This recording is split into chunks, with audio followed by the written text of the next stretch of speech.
Good morning বন্ধুরা, কেমন আছো তোমরা সবাই? আশা করি ভগবানের আশীর্বাদে তোমরা সবাই খুব ভালো আছো। আমরাও বেশ ভালো আছি। দেখো, সকাল সকাল বৃষ্টি বেশ কয়েক ঘন্টা যাবৎ শুরু হয়েছে। কি দারুণ পরিবেশ, হা হা। কিন্তু আমার খুব কষ্ট, জানো তো, আমার ঠান্ডা ভীষণ কষ্ট হয়। ও, কাঁপছি আমি।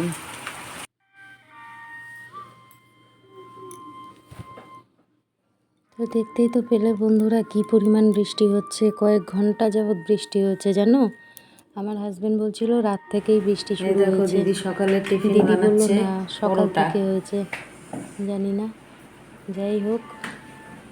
তোমরাও এসো, এই যে এখানে দিদি পরোটা করছে। খেতে চলে আসো, ডাকছে দিদি। হ্যাঁ এসো, ভালো লাগবে। একা একা সবাই গল্প গুজব করে খাওয়া যাবে।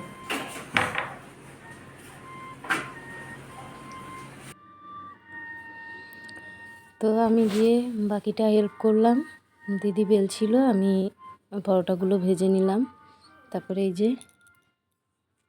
এখানে এসে দেখি দিদি আত্রেই চুলটা বেঁধে দিচ্ছে। ভীষণ জটা হয় ওর মাথায়, প্রত্যেক দিনই এইভাবে বেছে দিতে হয়, নইলে বাঁধা যায় না। তা আমি আত্রেইকে জিজ্ঞাসা করছি, আচ্ছা আজকে যদি পরীক্ষা না থাকতো স্কুলে যেতি? ও বলছে না। আবার এখানে মিনিকে দেখো, ঠান্ডার চোটে ও যে কোথায় যাবে কি করবে ও কোনো তাল পাচ্ছে না, বুঝলে। দিদি যেহেতু বিছানা থেকে উঠে পড়েছে, ও আর ঘুমাতে পারবে না এখন। ও যখনই ঘুমাবে, হ্যাঁ, মানে না শুয়ে উঁচু হয়ে মাথা তুলে বসে থাকে কখন দিদি আসবে। তো যাই হোক, আধা শুকনো যে জামা কাপড়গুলো ছিল প্রত্যেক দিন সকালে বাইরে মেলে দিই, কিন্তু আজকে তো বৃষ্টি, এই জন্য এগুলো তুলে তুলে বারান্দাতেই মেলে দিলাম। ফ্যান যদিও চলবে না, তবুও এই টুকটাক হাওয়া বাতাসে শুকিয়ে যাবে। এই অসময়ে বৃষ্টিটা মোটেও ভালো লাগছে না, মনে হচ্ছে কখন এই বৃষ্টি বন্ধ হবে। জানি না, যা বৃষ্টি শুরু হয়েছে হয়তো সারাদিন ধরেই হতে থাকবে। খুব খারাপ অবস্থা, বহুত বাজে লাগছে। যেমনি ঠান্ডা লাগছে তেমনি স্যাঁতস্যাঁত করছে। আর এখানে মিনি দেখো আমার ওড়নাটা নিয়ে খেলা শুরু করেছে। এখনও যেহেতু আমার আরাধ্যা ওঠেনি, আমার আরাধ্যা উঠে গেলে ও নিশ্চিন্ত, ও খেলার সাথী পেয়ে গেল। তো যাই হোক, তারপর আমি চলে এলাম ঘর ঝাড়ু দিতে। ঘরটা ঝাড়ু দিয়ে নিয়ে বাইরে যাব, দেখি আর কি কি কাজ আছে। টুকটাক কাজকর্ম সেরে খেয়ে চলে যাব স্নান করতে। তো বর্ষাকালের বৃষ্টি তাও মেনে নেওয়া যায় যে এই সময়টাতে বৃষ্টি হবে, কিন্তু এই সময় বৃষ্টি হলে প্রচুর মুশকিল। এখানে দেখো আমার রাধা ঘুমাচ্ছে বিছানায় ঘুরিয়ে ঘুরিয়ে, একদিকে মশারি খুলে দিয়েছি, ওর দিকটা রয়েছে। আমার হাজব্যান্ডও এইমাত্র উঠলো। তো যেহেতু আমার রাত্রের পরীক্ষা রয়েছে, সেই জন্য আমার তাড়াতাড়ি উঠতে হয়।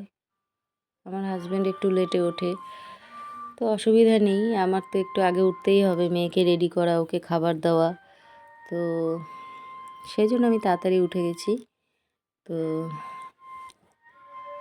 আজকে শনিবার, তো সেই অনুযায়ী আগামীকাল আমার রাত্রেই ছুটি। একটা দিন একটু তাড়াহুড়ো করলে অসুবিধা নেই, তবে তাড়াহুড়ো ঠিক না, বরং লেটেই উঠেছি। আমার ওরকম বাঁধা ধরা কিছু নেই, যখন যখন যেরকম ঘুম ভাঙে তখন আমি সেরকম উঠে পড়ি, চাই সেটা সকাল হোক বা একটু লেট হোক। কারণ আমি জানি উঠলেই যা যা কাজ আমি এক নিঃশ্বাসে করে ফেলবো, এরকম একটা ব্যাপার। ঘুম থেকে ওঠা নিয়ে আমার এটা নিয়ে কোনো মাথা ব্যথা নেই।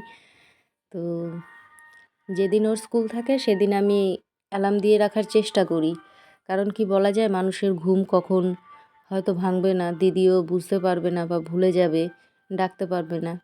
তো আমি এটাই করি। অন্যান্য দিন আমার অত চিন্তা থাকে না, কিন্তু এই দিনটাই একটু চিন্তা করি, কারণ ঘুম এমন একটা জিনিস, মানুষ অর্ধেক মৃত, তো তখন তো আর তার অত থাকে না। তো যাই হোক, এখানে এই যে খেতে বসে গেছি আমি আত্রি। তো দেখলাম আরাধ্যাও উঠে গেছে, ও ব্রাশ করে নিল, ওকে বললাম আয় আমাদের সঙ্গে খেয়ে নে। একবারে খেয়ে নিলে পরে আর আমাকে ওকে নিয়ে বসতে হবে না। তো তারপরে দেখো বৃষ্টি পড়ছে, এর মধ্যেই আমার রাত্রেই বেরিয়ে পড়লো পরীক্ষা দিতে। এই যে কাঁপছে মেয়েটা, কতবার বললাম সোয়েটারটা পরে যা, বলছে না সবাই হাসবে আমার পিছনে, আমি সোয়েটার পরবো না। বোকা বোকা কাজ। তো যাই হোক, ও চলে গেল স্কুলে। তারপর আমি এই যে স্নান সেরে চলে এলাম, জামা কাপড়গুলো মেলে দেবো। এটা হলো আমাদের ঘরের সামনেকার ছোট্ট একটা বারান্দা, যেটা কয়েকদিন আগে তোমাদের দেখিয়েছিলাম, ওই সাফ সাফাই করেছিলাম। খুব এই জায়গাটা জঙ্গল হয়েছিল, তবে এখনও পর্যন্ত দেখছি ঠিকঠাকই আছে। যেহেতু দিদিকে সেদিন আমি ভীষণ পরিমাণ একটু বকাবকি করেছিলাম যে তুমি কেন যেগুলো লাগবে না সেগুলো এখানে এনে ভরে রাখো, আমি যেন দ্বিতীয় দিন না দেখি, দেখলে পরে তুমি পরিষ্কার করবা। হ্যাঁ, তো যাই হোক, আপাতত এখনও কিছু দেখছি না, পরিষ্কারই আছে। আসলে ঘরের ভিতরে জঞ্জাল করে রাখার কোনো মানে হয় বলো তো? এমনিতেই আমাদের কত পুরানো বাড়িঘর, এখান থেকে ওখান থেকে সিমেন্ট বালি খুলে খুলে পড়ে। এবার তার মধ্যে যদি এইভাবে জঙ্গল থাকে, মশা হবে, কে জানে কোন পোকামাকড় ঢুকে থাকবে। এমনিই বাইরে এত গাছপালা, তার জন্য পোকামাকড় হয়। তো যাই হোক, এই যে জামা কাপড়গুলো মেলছিলাম, তখন চলে এলো আমাদের ফ্লিপকার্টের যে ডেলিভারি দাদা, উনি এসে গেল। তো দুটো ড্রেস আমার আসার ছিল, আজকে দেখেছিলাম, তো সেই ড্রেস দুটো দিয়ে গেল। তা দাদার সাথে একটু কথা বলছিলাম যে এই বৃষ্টির মধ্যেও ডিউটি করতে হচ্ছে। তা দাদা তখন বলছে যে আমরা যদি ডিউটি না করি তোমরা ঘরে বসে সুন্দর সুন্দর জিনিসপত্রগুলো পাবে কোথা থেকে। তা সেটা নিয়ে একটু হাসাহাসি করছিলাম। এই দাদাটা না খুব ভালো, জানো তো। মানে প্রত্যেক সময় আমাদের বাড়িতে আসতে আসতে মানে কি বলবো, এতটা আপন হয়ে গেছে। যদিও দাদাটার বাড়ি আমাদের কাছেই, আর আরেকটা দিদি আছে। এই দাদা ডেলিভারি দিয়ে যায়, আর যদি কোনো রিটার্ন থাকে ওই দিদিটা আসে। তো এই দুজনের সঙ্গে খুব ভালো একটা সম্পর্ক হয়ে গেছে আমাদের। তো যখনই আসে গল্প করে, যদি একটু সময় থাকে তো। কারণ এদের তো সময়ের ওপরেই সব কিছু। যত সময়ের মধ্যে যতটা ডেলিভারি দিতে পারবে তার ওপরে এনাদের মাইনে নির্ভর করে। তো বেশিক্ষণ আটকাই না, একটু টুকটাক ভালো মন্দ জিজ্ঞাসা করেই ছেড়ে দিই। তো যাই হোক, দিদি সবজি কেটে দিল, আমি চলে এলাম রান্নাঘরে। এখানে আমি এই যে ডাল ছিল সেটা একটু গরম করে নিচ্ছি। আর এই যে আমাদের আজকে হবে চিকেন, তার জন্যই এই যে মশলা কষাতে শুরু করে দিয়েছি। আর আরেক দিকে সম্ভবত এই যে না, ভাত হয়ে গেছে, আমার ভাত হয়ে গেছে। তো আলুটা ভেজে রেখে দিয়েছি, যখন ডাল গরম করছিলাম তখনই ভাতটা বসিয়ে দিয়েছিলাম। তো ভাত হয়ে গেছে, কোনো টেনশানের বিষয় নেই। আর এখানে আমি যেটা করলাম, এই যে দিদির জন্য একটু মাছ, বাটা মাছ ছিল, তো সেই বাটা মাছটা একটু ঝোল করে দিলাম। যেহেতু আজকে কোনো মাছ নেই, দিদি কী দিয়ে খাবে, সেই জন্য কয়েকটা বাটা মাছ 5-6টা নিয়েছি, নিয়ে দিদির জন্য একটু বাটা মাছের ঝোল করে দিয়েছি ধনেপাতা দিয়ে। তো যেদিন যেদিন মাছ থাকে আমার করতে হয় না, সেটা দিয়েই হয়ে যায়। কিন্তু আজকে মাছ নেই, আমরা চিকেন খাবো, সে যদি শুধু ডাল দিয়ে আলু সেদ্ধ দিয়ে খায় দেখতে বাজে লাগে। তো সেই জন্যই মাছের ঝোলটা করে দিলাম। আর আমার হাজব্যান্ড বলেও গেছিলো, দিদির জন্য যদি কিছু সম্ভবকর হয় টাইমের মধ্যে করতে পারো, করে দিও। তা আমি তো জানি কিছু না কিছু করতে হবে, কারণ ও তো আর সংসারে এত কিছু জানে না, কি আছে কি নেই। তো যাই হোক, সবাইয়ের জন্য ভেবেচিন্তে কাজ করলেই হয়তো সংসারে ব্যালেন্সটা একটু হলেও বজায় রাখা যায়, যদিও সম্ভব না। কারণ অনেকেই হয়তো ভাববে আমাদের সংসারে কোনো প্রবলেম, মানে সাংসারিক প্রবলেম যেগুলো হয় সেই সব নেই, কিন্তু সত্যি অর্থে প্রচুর আছে, প্রচুর। ইগনোর করি, তাই হয়তো বোঝা যায় না। যদি সেগুলো ধরে বসে থাকতাম, মানে সারাটা দিন সেই সব নিয়েই কেটে যেত, এত এত সমস্যা। কিছু মানুষ আছে না, যে সারা জীবন যেইভাবে চলে, বয়স হলেও কিন্তু সে সেটা পরিবর্তন করতে পারে না। তার মুখের কথা, তার চিন্তা ভাবনা, হ্যাঁ, তার ধ্যান ধারণা, সেগুলো চেঞ্জ করতে পারে না। যেগুলো আমি সহ্য করেছি সেগুলো যদি আমার মেয়েদের ওপরেও আসে, খারাপ লাগবে না? কিন্তু তখন কি করি? দেখেও না দেখা করি, কারণ এছাড়া আর কোনো উপায় নেই।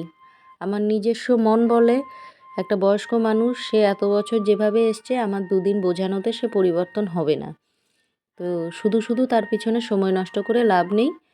যেভাবে বলছে, যেভাবে চলছে চলুক, কান না দিলেই হলো। দিদির মধ্যে কাজকর্মের বিষয়ে যত ভালো গুণ আছে, কিন্তু সে মানুষকে খাবার দেওয়া নিয়ে বা তার সামনে কোনো মানুষের খাওয়া নিয়ে সে যা করে, মানে এটা একদিন যদি তোমাদের ক্যামেরায় দেখায় তবে তোমরা বুঝতে পারবে। যে কীরকম ব্যাপার। আর শুধু মানুষের না, এমনকি আমাদের মিনিকে খাবার দেওয়া নিয়েও তার আপত্তি। এখনই দিয়েছি, আর দিও না, কেন দিচ্ছ? তো এই সমস্ত জিনিস হয়। এটা উনি মানুষের সাথেও করে এসেছে, খাবার দেওয়া নিয়ে ঠিকঠাক দিত না খেতে। তো যাক, কী বলবো, এগুলো ভুলেই চলতে হবে, কিচ্ছু করার নেই। কিন্তু চোখের সামনে বারবার একটা মানুষ যদি সেম কাজটা করে না, তখন কতক্ষণ ইগনোর করা যায় বলো তো? তবুও চেষ্টা করি ইগনোর করার। আমার হাজব্যান্ড আমাকে সবসময় বোঝায়, তুমি তোমার তরফ থেকে করো না কিছু, বলো না, ছেড়ে দাও। তুমি তো জানো সে এরকম করে, তোমার সাথে করেছে, আমার মায়ের সাথে করেছে, আমার সাথে করেছে, মেয়েদের সাথেও করছে। তুমি জানো তো, তুমি চেষ্টা করো তার আড়াল করে যতটা যা তোমার বাচ্চাদের জন্য বা আমাদের জন্য ভালো করা যায় সেটা করো, সামনে বলতে যেও না। কারণ বয়স হয়ে গেছে, মন থেকে একটা বাজে কথা বলে দেবে। আমাদের তো এখনও বাকি অনেকটা জার্নি যেতে হবে, থাক, সে তার কর্ম করুক, আমরা আমাদেরটা করি। ভগবান তো আছে। এবং কোথাও না কোথাও আমাকে এটাও বলে যে দেখো, আজকে ৮০ বছর বয়সে তাকে জীবনের কি কি দেখতে হয়েছে আর কি কি দেখতে হচ্ছে, তো এগুলো একটা ফল না। তবুও যদি সে না শুধরায়, তাকে শুধরানোর দায়িত্ব তো আমাদের না, তাকে তার হালে ছেড়ে দাও, আমাকে এইভাবেই বোঝাতে থাকে।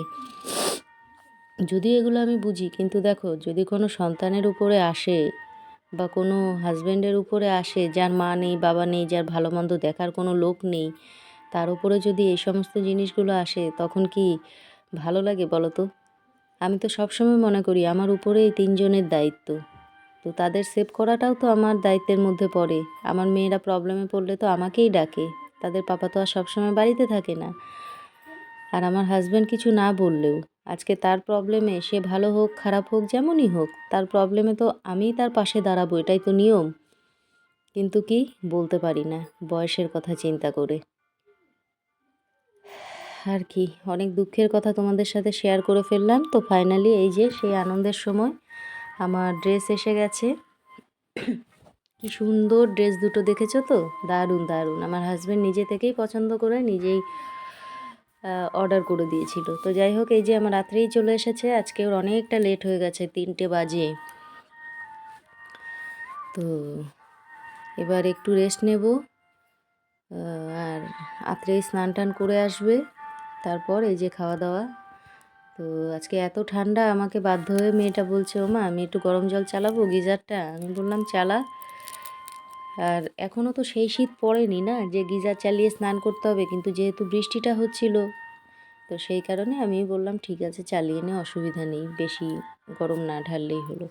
তো তারপর খাওয়া দাওয়া সেরে যাই হোক শুয়ে পড়লাম অল্প একটু। এখন তো বেশি ঘুমানো যায় না, অল্প কিছুক্ষণের জন্য, কারণ ঠান্ডা পড়ে গেছে, অভ্যাসটা তো এত তাড়াতাড়ি ছুটবে না, একটু একটু করে শুতে শুতেই অভ্যাসটা ছাড়াতে হবে। যেহেতু সারা বছর আমরা ঘুমাই, হ্যাঁ, তো সে কারণে অভ্যাসটা এত তাড়াতাড়ি ছুটবে না। তো এই যে এখানে আমি চা নিয়ে, আর কিছু একটা কী ছিল আমার ঠিক মাথায় ঢুকলো না, কেকের মতো আবার বিস্কুটেরও মতো, হ্যাঁ। তো যাই হোক সেটা খেয়ে এই যে এখন দেখো, আজকের দিনটা হলো আমার শাশুড়ি আর আমার শ্বশুর মশাইয়ের বিবাহবার্ষিক। তো ওনারা তো নেই। আমার হাজব্যান্ডকে বললাম যে একটা মালা, মিষ্টি এগুলো একটু এনে দাও, হ্যাঁ, কারণ তারা নেই যখন, তাদের হয়ে আমরাই তাদের এই দিনটাকে একটু সেলিব্রেট করে দিই। বেঁচে থাকলেও তো আমার শ্বশুরমশাই এখানে থাকতো না, যেহেতু আমার শাশুড়ি মা ওনাকে সেইভাবে সাথে পেতো না। তো আমরা ওনার জন্য, উনি রজনীগন্ধা খুব পছন্দ করতো, চাই সেটা স্টিক হোক বা মালা হোক, প্রত্যেক বছর এনে দিতাম। আর মিষ্টি বা অন্যান্য খাবার এনে দিতাম। উনি কী করতো, উনিও আবার পয়সা দিত, বলতো নে, আজকের দিনে তো আমরা বিয়ে করেছিলাম, তা তোরা তো তখন খেতে পারিসনি, আমিই আজকে তোদের খাওয়াই।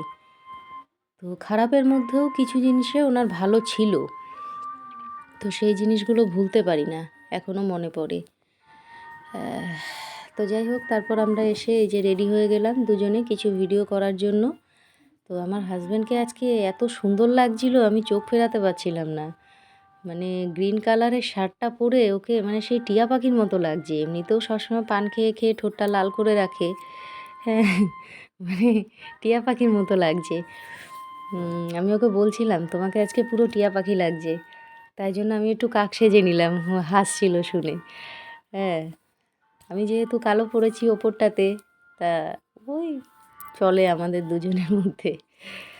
তো যাই হোক, এই দেখো আজকে যেহেতু ওনাদের বিবাহবার্ষিকী, আমাকে আমার হাজব্যান্ড বলছে কি তাহলে মা তো নেই, চলো আমরাই একে অপরকে কিছু খাওয়াই। আমি বললাম কি খাবো আমরা? বলে একটু বিরিয়ানি অর্ডার করি, চিকেন রয়েছে। আমি বললাম ঠিক আছে। ও মা, দেখি চিকেনও অর্ডার করেছে, চিকেন দো পেঁয়াজা, এই পাঁচফোড়নের এই চিকেনের রেসিপিটা খুব টেস্টি। তো যাই হোক, ও এটাও রেডি করে অর্ডার করে দিয়েছে। আমি আর কি বলবো, কিছুই বলিনি, থাক খাক।